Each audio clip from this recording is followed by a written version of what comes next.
বাংলা জিততে বাঙালির মন বুঝতে চায় বিজেপি। বাংলার মানুষের মতামত জানতে শনিবার থেকে চালু হলো তাদের নয়া কর্মসূচি, সংকল্পপত্র পরামর্শ অভিযান। পাড়ায় পাড়ায় ঘুরবে বিজেপির এই গাড়ি।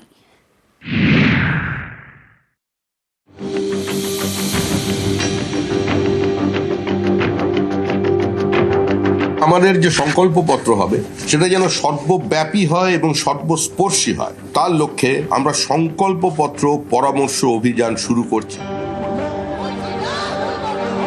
২১-এর বিধানসভা ভোটে সর্বশক্তি দিয়ে ঝাঁপিয়েছিল বিজেপি, তবুও অধরা থেকে যায় বঙ্গজয়। অনেকেই বলেন প্রচার যুদ্ধে বিজেপিকে বহিরাগতদের দল বলে দাগিয়ে দিতে সফল হয়েছিল তৃণমূল, তারই মাসুল দিতে হয়েছিল পদ্ম শিবিরকে। ২৬-এর আগে বাংলা জিততে তা এবার বাঙালির মন বুঝতে চায় বিজেপি। শনিবার থেকে চালু হয়ে গেল নতুন কর্মসূচি, সংকল্পপত্র পরামর্শ অভিযান। চলবে 18 ফেব্রুয়ারি পর্যন্ত।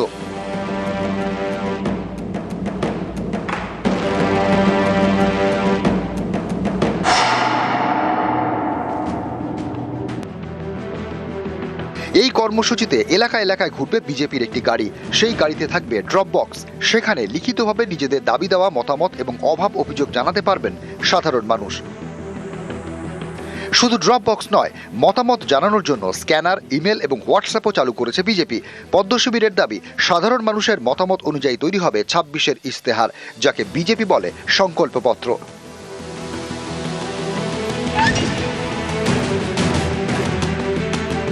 কার্যত এই মুহূর্তে পশ্চিমবঙ্গে যে সরকারটা আছে সেটা জীবন্ত জীবাশ্ম, লিভিং ফসিল।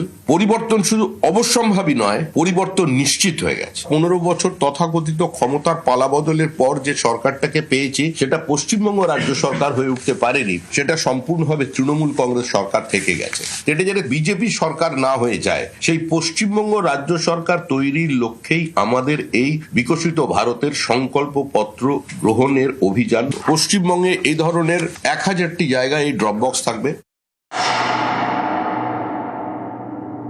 এই বার্তা নিয়েই বিজেপির যারা নেতৃত্ব রয়েছেন তারা পৌঁছবে মানুষের কাছে, এমনটাই বক্তব্য বিজেপির। এই প্রচার অভিযানের মাধ্যমে তারা আগামী দিনের সংকল্পপত্র প্রকাশ করবে, এমনটাই বক্তব্য রাজ্য বিজেপি নেতৃত্বের।